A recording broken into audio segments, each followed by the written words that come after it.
Hi everybody, it's Dandruff with your news cartridge for Tuesday, June 21st, 2016. Mighty Number 9 is out today, and what's the worst way you could sell your game? Call it better than nothing. During a live stream, the developer explained that the game is not filled with DLC or microtransactions, that, quote, at the end of the day, even if it's not perfect, it's better than nothing. Except for the people on Xbox 360 who actually got nothing because the game was delayed due to a last-second bug. And so it is the climax of Mighty Number 9, it's all downhill from here. Let's move on. Sony has released a new firmware update for the PS4. It's just under 300 megabytes in size, so it shouldn't take you that long to download. Star Citizen has updated its terms of service, and now customers can only get a refund for the game if the developer, Roberts Space Industries, shuts down. The long-awaited June patch for Rocket League is now out and live for all platforms. See the description down below for a link to the full patch notes, as well as links for sources for all of today's stories. The Witcher 3 Wild Hunt 2 has gotten an update fixing a lot of bugs.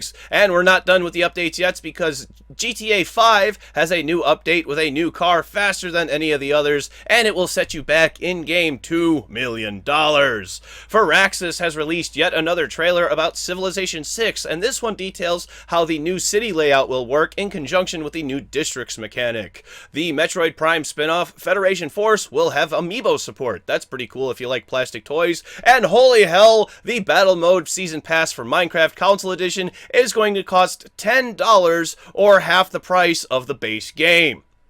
Sorry to say too, but I have 3 cancellations today. The first one is not so bad. This week's Iron Banner for Destiny is canceled due to some matchmaking issues. Bungie has decided to suspend the event to work on fixing the issue. And the Kickstarter for Fable Fortune, the digital card game, has been canceled as well. But don't worry, it has been approved for Steam Early Access, so the project is still very much underway. While those 2 weren't very bad, this one is a game that EA was going to publish called Reroll, and it's been canceled, just outright canceled due to failing to acquire the funds needed. Oh well, I guess to cheer you up, how about some Doom? Because the demo to play the first level of Doom has been extended. Don't like demos and you'd prefer a full game instead? I got you covered. Head on over to Steam and pick up Limbo, a wonderful platformer puzzler with an excellent use of light and shadow. It's currently free, only today and tomorrow. You'll have it permanently, forever, no strings attached or anything. You just have to act quickly. Allegedly, someone tried to steal the Zelda demo from E3 this year. Find out how and if they succeeded today on News Cartridge.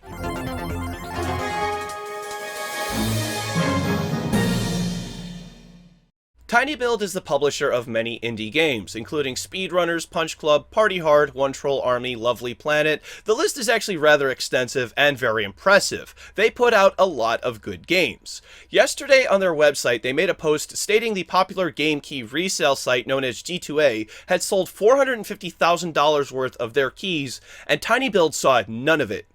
G2A works like this. You get a game key that you don't want, either from a bundle or possibly buying a new piece of PC hardware, and you can take that key and then sell it on G2A for real money. G2A had been asking TinyBuild to work together, and while they were in the process of coming to terms, TinyBuild's keys started popping up on G2A. Now, I'm not saying that TinyBuild deserves any of G2A's money for the resold key, but TinyBuild never saw any payment for the keys initially. TinyBuild had a shop on their website to buy games directly from them, but due to roughly 26,000 chargebacks, their store collapsed one day. They then asked G2A where those bad keys had come from, as well as possibly getting compensation because those keys were bought with stolen credit cards, and G2A's response was shocking. TinyBuild was told no compensation will be given, and in order to investigate, they would have to partner with G2A, and then suggested their other partners like Humble Bundle, and Bundle Stars were the culprits. G2A responded to a Russian games media stating, "At G2A, we believe in being innocent until proven guilty," meaning we believe all of our 200,000 merchants are legit until proven otherwise. May I remind everyone that the only way G2A will prove otherwise is if they partner with TinyBuild, which they stand to profit from, professionally bullying like I have never seen before.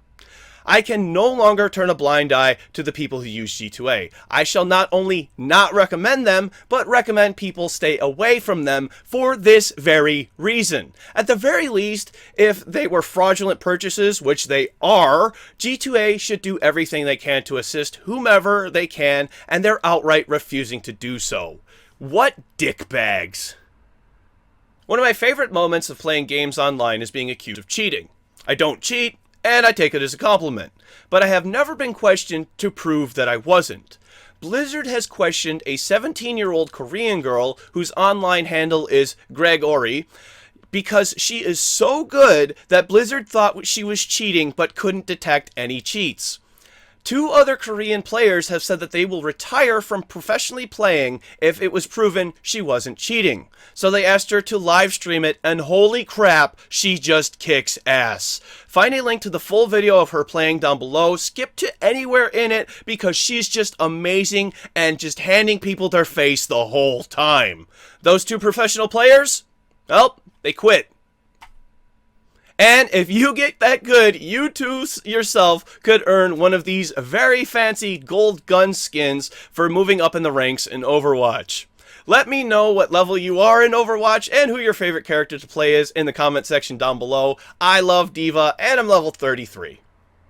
The quick one today is amazing. Allegedly, someone tried to steal the Zelda demo at E3 this year. Kotaku claims that a 17-year-old tried to use a hacking tool to transfer the game code to a PC. The tool uses a URL to bypass Nintendo's authentication methods. However, the Wii U's used at E3 not only were not retail models, but they were also not connected to the internet. After getting some help from other known hackers, he made a second attempt on the second day of E3, but accidentally copied the wrong files. On the last day, he was not able to gain access to the game, so no attempt was made.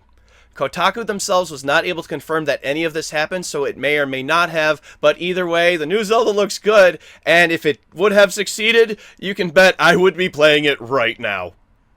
Finally today, I've got some bullshit for you. There's a game called Haydeen Lands that just released on Steam. It's an old school text-based adventure game using graphs and charts. It's a $12 game with a single piece of $35 DLC.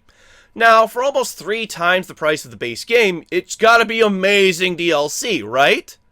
For $35, you get a pledge. A pledge to not play the game or with any walkthroughs or any cheats or any help of any kind. This is just ridiculous. This is why people hate DLC. This is not only useless because you can make that pledge without paying the $35, but say someone spoils the game for you. What then? Where does that leave you? I don't even know what you're paying for. Yes, I do know it's basically the ability to print out a piece of paper to sign, but what does that benefit you? I guess I just can't see any value in this, but if you can, please let me know in the comment section down below.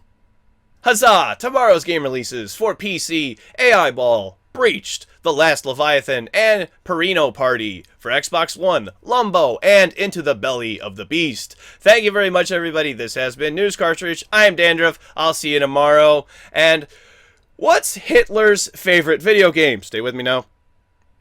Minecraft. Oh, God. Sorry.